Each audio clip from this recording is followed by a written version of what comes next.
Welcome back. It's the Kovacs Report, and we're going to take a look at Venom Original Sin. Now, this caught my attention purely because of the Clayton Crane cover. I mean, look at it. The guy's a master, and that alone is what pulled me in. It's a Steve Orlando book, who I'm not a fan of, but just like Eddie Brock, who this book is all about, I thought I'd give him another second chance. That's right, another second chance. I had plenty. Now, the art is by Scott Koblish and Matt Horak. So I'm going to take a look at the book, explain what happens, and loads of spoilers. Now, it's a 56-page book. It's $7, and you need to know that going in before you buy it.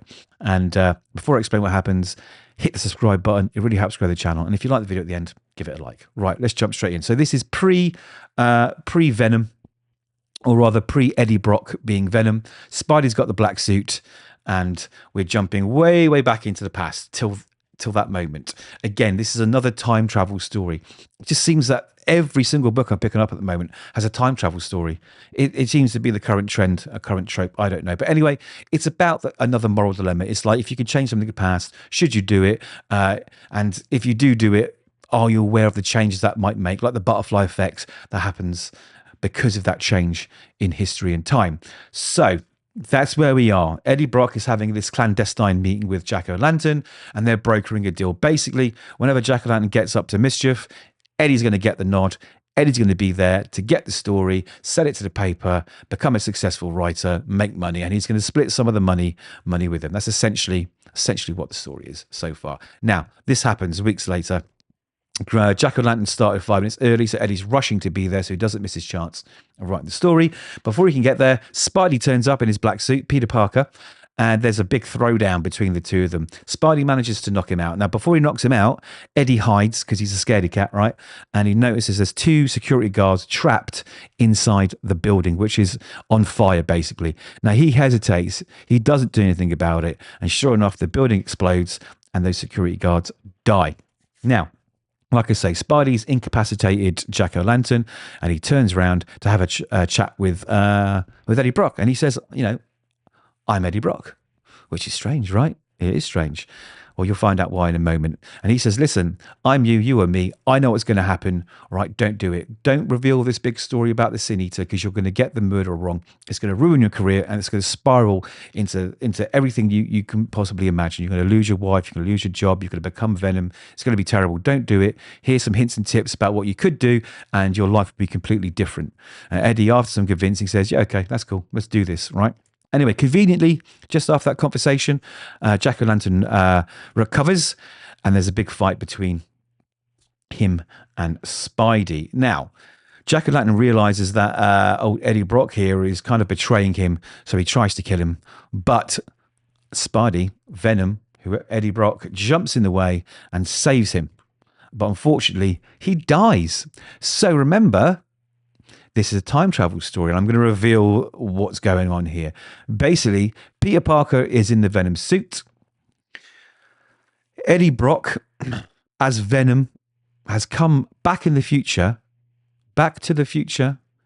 He's come back from the future to the present, past, and he's taken over the symbiote itself. So he is controlling the symbiote, and he's controlling Peter Parker's body. So it's Peter Parker who has died. All right? Now,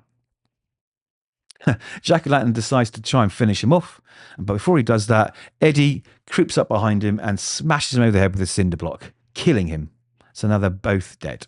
Now, what happens next is that we just get page after page of Eddie Brock now rising to glory, because he's broken this amazing story that Spider-Man's dead, and he breaks the Sin Eater story and gets it right this time, and everything goes rosy for him. He's climbing the ladder, he's making money, he's becoming famous, he's the writer of the town. But it also shows that now that Peter Parker's dead, all this other bad stuff happens, because Peter's not there to stop the Rhino, the Scorpion, Hammerhead, Dr. Octopus, the Green Goblin, and it just gets worse and worse and worse for whoever's affected by them. But Eddie doesn't care, right? He's just living his life. He thinks things are perfect. And then we jump to the future where a lot of this is revealed, and we find out that one of these Eddies, so it's a multi-universe expanding time travel story to make it, even more cliche.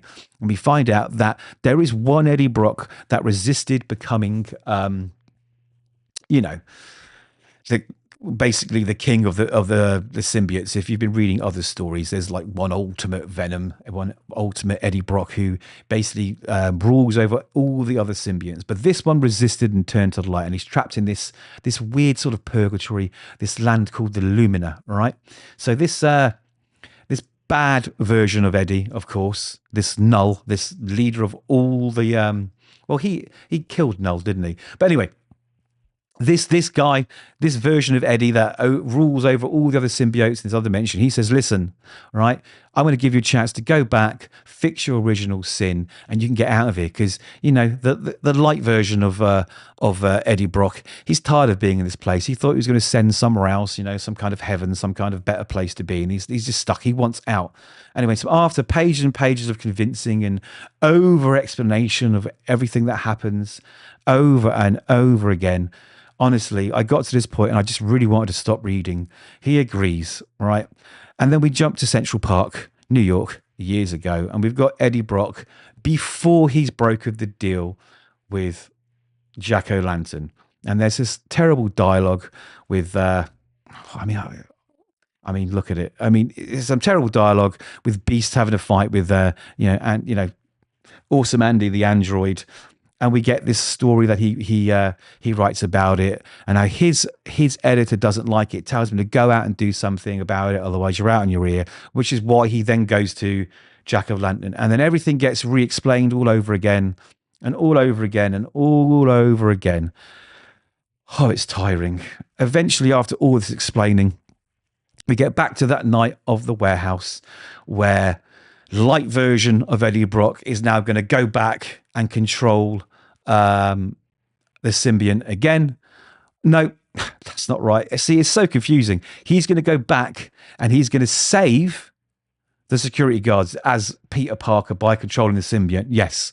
You see what I mean? It's like it's that long-winded, it's that jumbled up that you start reading it and you just forget what's going on. Anyway, the same events unfold, except this time he saves them. He saves his security guards, and he's almost forced to the same fate by dying, but the security guards pull him out. He pulls them out. Jack O'Lantern's there, and you think, oh my God, the same thing's going to happen again. He's still going to die, but he doesn't. Eddie finally turns up.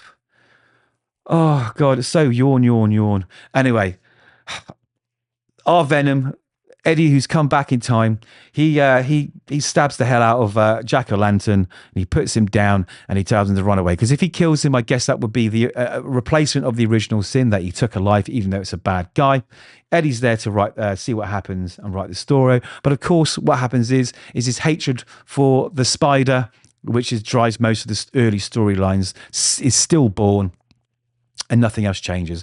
Then we get this last page where the light version ascends to wherever he's going, and the bad version, or the dark version, he was tired of ruling over all the symbionts and wanted a break. So basically, they've switched places, and that's it. Why? I mean, the art is super shaky in places, and sometimes it looks like, you know, the artist didn't have time to actually finish the panels. So they just coloured like the sort of, I don't know, layout sketch. It's just not good. I'm really, really sorry, guys. Please don't waste your money on this. It is not worth it. It is a long-winded read, and the story just goes nowhere. I don't know why they did it. I really don't know why. I've read a lot of things online about it. Everyone's saying a lot of the same things. It's just a cash in. Just save your cash and buy something else. Anyway, those are my thoughts. Let me know yours, and hopefully we'll catch you in the next one. Don't forget to subscribe. See you soon.